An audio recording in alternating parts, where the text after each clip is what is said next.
पहा विद्यार्थ्यांनो, इयत्ता 5वी शिष्यवृत्ती बुद्धिमत्ता या विषयामध्ये आपल्याला संख्यांचे वर्गीकरण यावर आधारित काही प्रश्न आपल्याला विचारले जातात. मग संख्यांचे वर्गीकरण करण्यासाठी आपल्याला काय माहित पाहिजे? समसंख्या, विषम संख्या, मूळ संख्या, त्यानंतर जोडमूळ संख्या, संयुक्त संख्या, त्रिकोणी संख्या, चौरस संख्या आणि 1 ते 30 पर्यंत पाढे पाठ पाहिजे. तर आपल्याला संख्यांचं वर्गीकरण करणं सोपं जातं. आता पहा, पहिला प्रश्न पाहूया आपण. पुढील पैकी गटात न बसणारी संख्या ओळखा. मग पहिला प्रश्न आहे 63, 45, 81 आणि 37 या 4 पर्यायापैकी यांच्या गटात न बसणारी एक संख्या आहे. कोणती असेल ती? 37. का बरं असेल ती?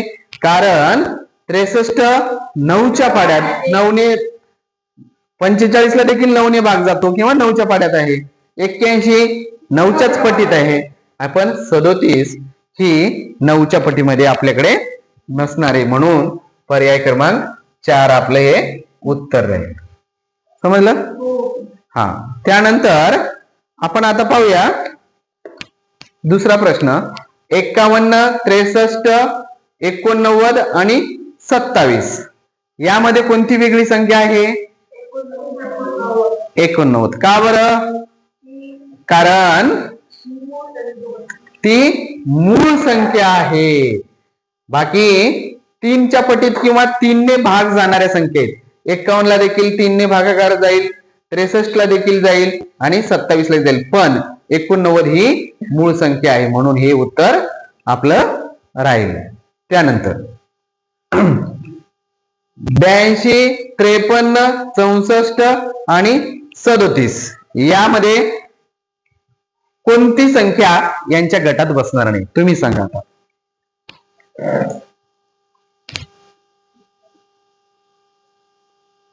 सांगा बरं. काही डोकं चालेल का बरं? 53 ना? बरं, 53 पाहूया आपण. पहा, 82 संख्यांचं वर्गीकरण करताना आपल्याला वर्गसंख्या पाहिजेत, पटीत पाहिजेत किंवा त्यांची बेरीज करून पाहिजे. या ठिकाणी पहा, 8 आणि 2 10, 6 आणि 4 10, 3 आणि 7 10. पण 5 आणि 3 8 ही गटात न बसणारी संख्या, ही वेगळी आली. कारण इतर संख्यांची बेरीज काय येते? अंकांची बेरीज 10 येते. पण पर्याय क्रमांक 2 ची बेरीज ही 8 येते. चला पुढे. 36, 64, 49 आणि 16 याचं उत्तर काय येईल?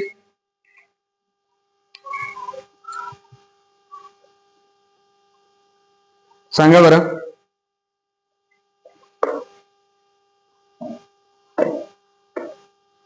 सांगा ना. 36, 64, 49, 16 कोण सांगेल? बघता क्षणी उत्तर आहे. सांगा बरं, कोणती संख्या असेल? तर ती आहे 49. का बरं? 36 समसंख्या आहे, 64 समसंख्या आहे, 16 समसंख्या आहे, पण 49 इथं विषम संख्या आहे. म्हणून ही गटात न बसणारी संख्या होईल. चला पुढचा प्रश्न. 125, 81, 64, 36 यामध्ये गटात न बसणारी संख्या कोणती असेल? कोणती? पहिली म्हणजे 125. बरोबर. का बरं? कारण 81 चौरस संख्या आहे, 64 चौरस संख्या आहे आणि 36 देखील चौरस संख्या आहे. पण 25 ही चौरस संख्या नाही. म्हणून ती गटात न बसणारी आहे. पुढे पाहूया. 24/6, 52/13, 45/9, 36/9 यामध्ये गटात न बसणारी संख्या कोणती? कोणती असेल? अशा वेळेस काय करायचं, खालच्या छेदाने अंशाला भागाकार करून बघायचा. 6 चोक 24, 13 चोक 52, 9 पाचे 45, 9 चोक 36. मग कोणती वेगळी वाटते तुम्हाला? तिसरी. कारण छेदापेक्षा अंश हा 4 पटीत आहे, पण पर्याय क्रमांक 3 मध्ये तो 5 पटीत आहे, म्हणून ती गटात न बसणारी झाली. समजलं? पुढचा प्रश्न. 248, 846, 428 आणि 824 यामध्ये गटात न बसणारी संख्या कोणती आहे? एकदम सोपं आहे. जर संख्या तुम्ही पाहिल्या तर तुमच्या लक्षात येईल पटकन. 846 बरोबर. कारण पहिली संख्या 2 4 8 पासून बनलेली आहे, दुसरी संख्या देखील 2 4 8 पासून, तिसरी संख्या देखील 2 4 8 पासून, परंतु पर्याय क्रमांक 2 ची जी 846 संख्या आहे ही संख्या 8 4 6 या अंकात बसून बनलेली आहे, म्हणून ती वेगळी आहे, ती गटात न बसणारी आहे. पुढचा प्रश्न. 28, 20, 3 आणि 55 यामध्ये कोणती संख्या ही वेगळी आहे?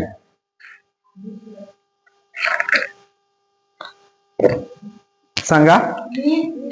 20. कारण 20 सोडता बाकी सर्व संख्या या त्रिकोणी संख्या आहेत.